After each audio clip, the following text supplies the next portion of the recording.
Hi dear friends, welcome back to this channel.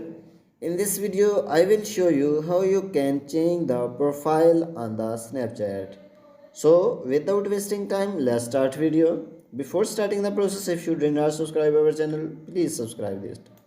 So firstly, open the Snapchat and you will see profile icon at top left corner. Click on it. And then you will see setting options. Click on it.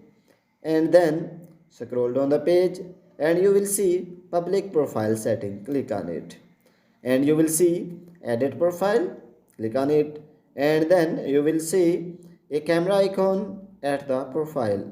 Click on it.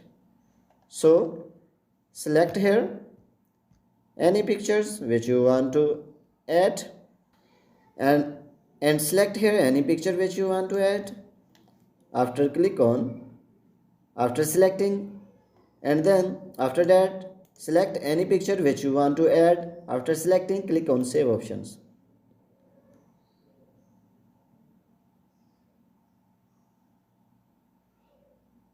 So you can see that my profile has been changed.